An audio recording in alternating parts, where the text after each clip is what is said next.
I agree with you. I have a logic explanation about my religion, Christian. But I don't want to share to public because it's my faith. Okay, thank you and I respect it. You have a logic explanation about your religion. But I have the most logical religion in the world, Islam. Do you know why? Only Islam has a clear basis. The laws and regulations are very clear as a guide for human life. And the most logical is the way understanding or believing of God. God is only one, cannot be described, seen, and heard, but still can be trusted through everything He created. So, no one can insult or humiliate. By the way, God is supposed to be like that, right? Nothing can weaken Him, and no power can defeat Him. Thank you. أعوذ بالله من الشيطان الرجيم بسم الله الرحمن الرحيم. Aku murtad. Hah? Are you sure? Alhamdulillah Mbak, semoga murtadnya istiqomah ya Mbak. Negara dan agama Islam pun juga tidak memaksa untuk memeluk agama Islam. Jadi senyamannya Mbak aja. Karena agama Islam gak akan rugi sama sekali. Pula buat apa beragama tapi hidupnya tidak nyaman dan tidak paham. Dan terima kasih banyak untuk mbaknya yang udah murtad. Itu berarti akan banyak lagi yang kembali ke fitrahnya, yaitu agama Islam. Seperti yang tertulis pada surah Al-Maidah ayat 54. Ketika ada satu orang di antara kamu yang murtad, maka Allah akan menggantikan kaum yang lebih baik, insya Allah.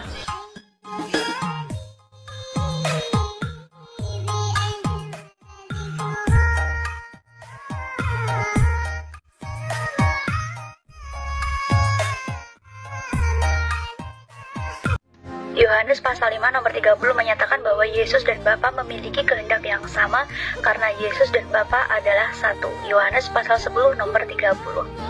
Oke, kita ke Yohanes pasal 10 nomor 30. Jikalau Yesus dan Bapa adalah satu, lalu kenapa ketika di kayu salib Yesus bilang, Eli, Eli, lama sabachthani? Allahku, Allahku, mengapa engkau meninggalkan aku? Di situ jelas Yesus berkata, Allahnya meninggalkan dia. Lalu di mana menyatunya antara Yesus dan Bapa? Ini saya bertanya ya, bukan menjelaskan ya. Yohanes pasal 10 nomor 30, Yesus bilang bahwa Yesus dan Bapa adalah satu. Terus gimana mengenai Yohanes 5 nomor 31? Kalau aku bersaksi tentang diriku sendiri, maka kesaksianku itu tidaklah benar.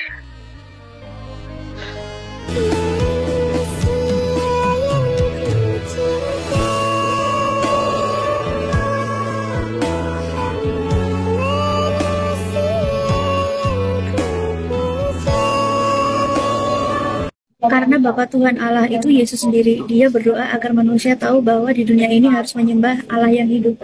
Oh, berarti kan Yesus anak Maria. Maria ini ciptaan. Berarti ciptaan melahirkan sang pencipta. Gitu kah? Itu pengertian yang saya tangkap ya.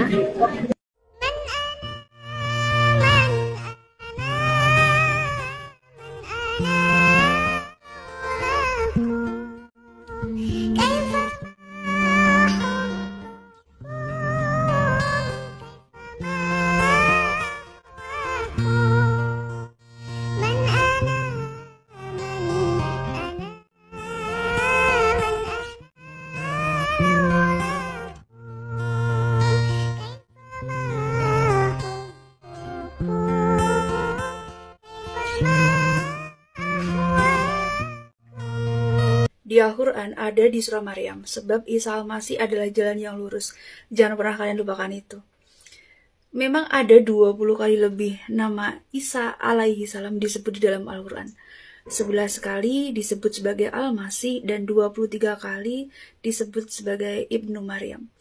Tetapi dari keseluruhan ayat di dalam Al-Quran yang menceritakan tentang Nabi Isa, tidak ada satu ayat pun yang mengindikasi bahwa Nabi Isa alaihi salam adalah Tuhan atau sesembahan atau utusan yang menjadi Tuhan. Tidak ada. Semua ayat yang mengisahkan tentang Nabi Isa alaihi salam tak lain tentang sejarah kelahiran beliau, mukjizat-mukjizat beliau, serta penegasan bahwa beliau adalah utusan dari Allah Subhanahu wa taala. Justru pesan buat Anda sendiri, jangan sampai terlewatkan itu. Yohanes pasal 17, baca dari ayat pertama sampai 26, terkhususnya ayat 3. Di situ dijelaskan bahwa Yesus adalah utusan. Dan dari keseluruhan pasal tersebut, jelas sekali bahwa Yesus dan Bapa adalah dua pribadi yang berbeda. Tapi semoga saja saya yang salah paham.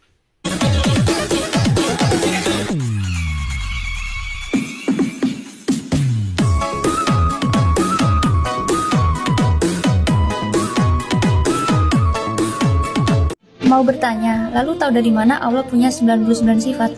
Bukankah tidak kelihatan dan dibatasi seperti ayat dalam video ini? Thanks ya, salam and this is so easy.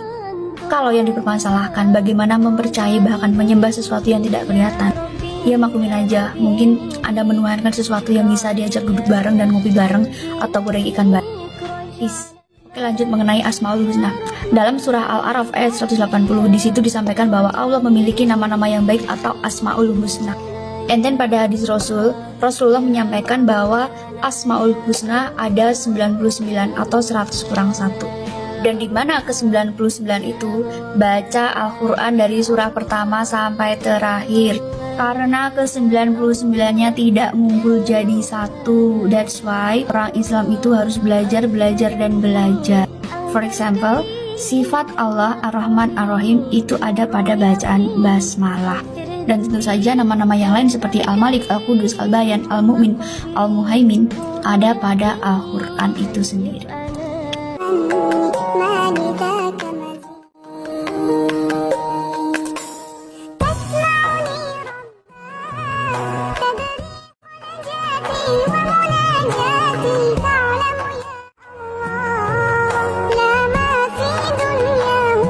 Yesuslah jalan kebenaran dan hidup. Tidak seorang pun sampai kepada Allah kalau tidak melalui Yesus. Sah saja Anda menyampaikan apa yang menjadi keimanan Anda. I appreciate your belief that Jesus is the way to the Father. Of course, like other prophet, Moses and Muhammad Shallallahu Alaihi Wasallam. Dan begitu juga dengan saya sudah yakin bahwa saya berada di jalan yang lurus, di agama yang benar, di agama yang diwahyukan oleh Allah Subhanahu Wa Taala kepada Nabi Muhammad. Ada kok ayatnya di surah Az-Zukhruf ayat 43 dan 44. Sangat mudah dipahami dan dimengerti.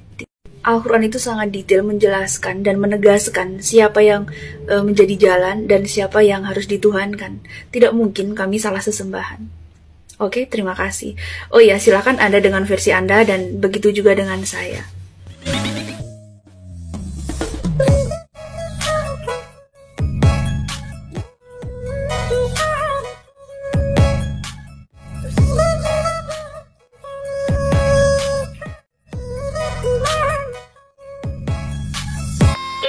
Larangan merubah kalimat firman dalam Bible.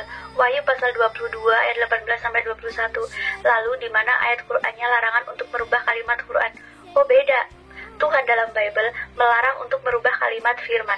Sedangkan dalam Al-Qur'an, dalam surah Al-Isra ayat 88, Allah Subhanahu wa taala justru menantang siapapun untuk merubah atau meniru Al-Qur'an.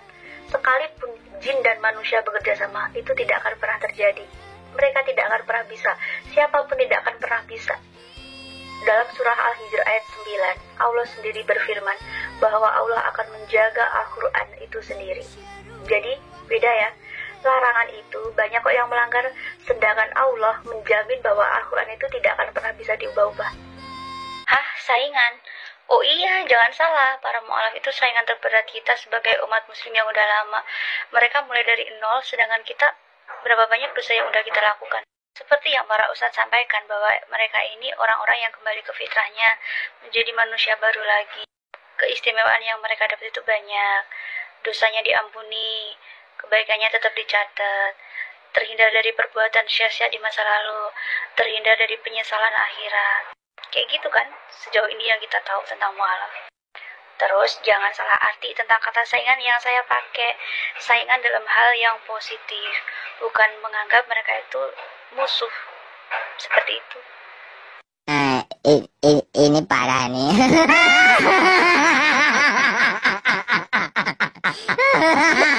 Agama muka yang benar, ya pasti. agama Islam adalah agama yang benar, kebenaran di dalamnya, dan tidak ada keraguan sedikit pun terhadap agama Islam. Karena saya Muslim, agama itu akan benar pada perspektif yang mengimaninya. Kalau saya merasa agama lain juga kebenaran, berarti iman saya cacat. Sama halnya ketika Anda bertanya kepada pemeluk agama lain, dia pasti juga akan menjawab agamanya lah yang benar. Karena memang harus seperti itu. Ketika kita sudah yakin terhadap suatu agama, kita harus merasa bahwa agama itu benar dan mempertahankan keimanan kita.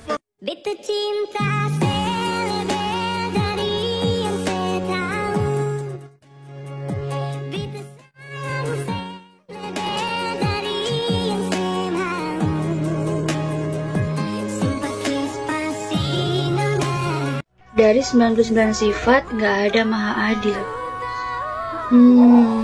Gitu ya.